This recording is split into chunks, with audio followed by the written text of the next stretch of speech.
Salut et bienvenue dans la grande FAQ de The Human Tragedy. Bon, faut savoir que je risque de beaucoup développer mes réponses, donc on va pas perdre de temps, on y va direct. Quels sont les pronoms des personnages? Bon, déjà ils ont tous des pronoms genrés, donc il ou elle. Et du coup, je vous affiche à l'écran chaque personnage avec ses pronoms, comme ça ira plus vite. On m'a surtout demandé pour Eden parce que elle a un physique très masculin, mais c'est bien les pronoms féminins. C'est une femme transgenre en début de transition, c'est pour ça, mais c'est une femme. Le père biologique de Zach est-il toujours présent? Je peux pas répondre. Pour les inspirations de la série, en vrai, il y en a pas mal, et du coup, je vous les mets là, ça défile. L'inspiration principale, c'est Life is Strange 2. Parce que il est trop bien ce jeu. En vrai, l'histoire a pas grand chose à voir parce que celle de Life is Strange 2, elle est très dure et tout, donc pas grand chose à voir. Mais dans la vibe et tout, c'est une grosse inspiration. Et oui, je suis actuellement étudiant en animation, ce qui explique pourquoi j'ai pas non plus beaucoup de temps pour faire la série. Ce qui explique pourquoi, messieurs, dames, je vous l'annonce, il y aura 5 épisodes dans la série. Je sais que ça paraît pas beaucoup, mais le scénario est entièrement finalisé, je sais ce qui va se passer, et tous les épisodes vont durer autour de 10 minutes comme les 2 premiers. Donc vous aurez une série assez complète quand même, qui tournera autour des 50 minutes, donc ça vaut le coup. Alors, comme je l'ai expliqué dans un TikTok, techniquement parlant, le premier personnage de The Human Tragedy qui a existé, c'était Chris.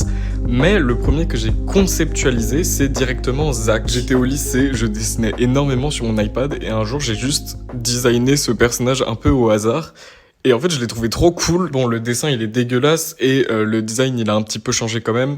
Mais c'est quand même l'un des chara-design qui a le moins changé. En fait, la série, elle part vraiment de ce petit dessin de con. Donc, en fait, ça aurait pas été bien de trop le changer, tu vois. C'est l'âme de la série, un peu quand même. Pour ceux qui aient des vues, et déjà, merci beaucoup pour ton commentaire, ça me fait plaisir. La réponse est non. Je suis pas du tout déçu des vues. Au contraire, parce que je m'attendais pas à ce que ça fasse autant si vite. Ça fait partie de mes meilleurs démarrages de vidéos depuis le début de ma chaîne, donc incroyable. La série, elle m'a fait gagner énormément d'abonnés par rapport à ce que j'imaginais, parce que percer sur YouTube, surtout quand tu fais de l'animation, on va pas se mentir, c'est super compliqué. Mon but, c'était pas de faire des 100 000 vues, le but c'était plus que les gens qui pourraient être intéressés par la série ou inspirés par ça, qu'ils aient la chance de le voir, quoi.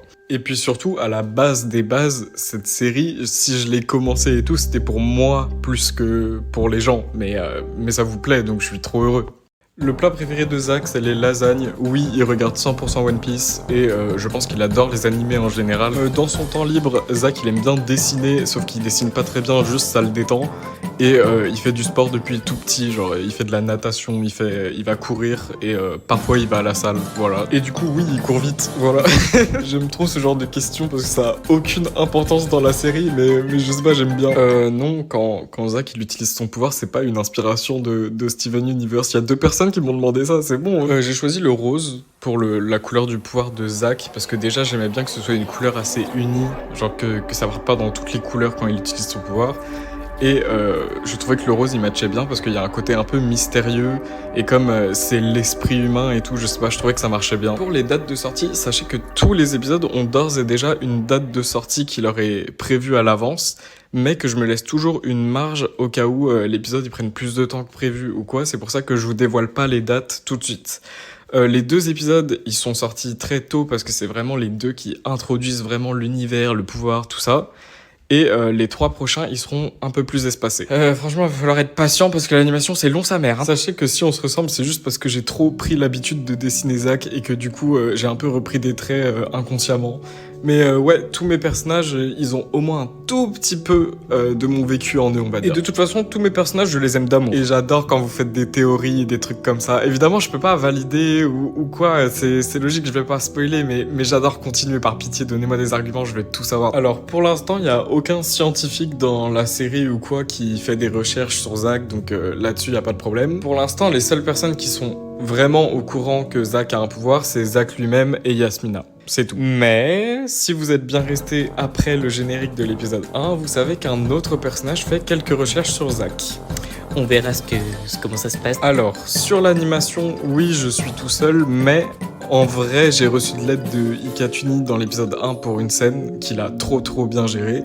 Et potentiellement pour des scènes dans les futurs épisodes, mais y a rien qui est encore sûr. Désolé, mon micro il crépite en ce moment, je sais pas ce qu'il a. L'épisode 1, il a mis à peu près 9 mois à être fait parce que comme c'était le premier, j'avais plein de recherches à faire, même pour le scénario et tout. L'épisode 2, c'est une autre histoire parce qu'il m'est arrivé plein de merde en même temps, genre dans ma vie perso et tout. Donc vraiment, il a mis trop de temps à être fait. Il a mis genre 1 an. Donc horrible, c'était infernal, surtout la scène de la cantine là, elle était tellement longue à faire, j'en pouvais plus. Mais en soi, c'est à cause de circonstances extérieures, genre s'il n'y avait pas eu tout ça, il aurait mis beaucoup moins de temps à être fait. Alors la série, c'est un projet purement personnel et je vous raconterai un peu ce qui m'a poussé à la faire naître, entre parenthèses, une autre fois, parce que c'est une histoire un petit peu longue. Et non, c'est pas des doubleurs pros, mais je trouve qu'ils sont très doués. Vraiment, à chaque épisode, il y a plus d'efforts et on sent qu'il y a plus d'acting et tout, moi j'adore. La plupart, c'est genre des amis que j'ai rencontrés grâce à l'animation et sinon des gens que j'ai trouvés en faisant un petit casting sur internet. Voilà. J'ai reçu énormément de demandes de gens qui voulaient participer au projet en faisant du doublage ou quoi. Sachez que malheureusement, je ne peux pas vous accepter parce que le scénario est entièrement écrit et que tous les personnages ont déjà une voix. Donc à la limite pour des voix de figuration, mais sachez que je ne pourrai pas prendre de doubleur supplémentaire. Je suis désolé. Bon, la FAQ elle commence à se faire un peu longue, donc je suis désolé si votre question n'a pas été retenue, mais je pense qu'on approche de la fin de la vidéo, messieurs dames. Oui, je sais, c'est très triste, mais en fait, je dois faire l'épisode 3. Sachez que je referai certainement une autre FAQ quand vous en connaîtrez un peu plus sur l'histoire et tout, genre soit à la fin de la série, genre une fois que tous les épisodes seront sortis, soit entre l'épisode 4 et 5, je sais pas encore, on verra. En tout cas, j'espère bien que je vais continuer à vous faire vous questionner. Il y a beaucoup de détails cachés dans cette série, donc si vous êtes des petits enquêteurs en herbe, faites-vous plaisir. Moi, je vais y aller, mais on se retrouve très bientôt. Bisous. Et si vous voulez pas louper la suite, je vous conseille de vous abonner. Moi, après, je dis ça, vous faites ce que vous voulez, hein, abonnez-vous.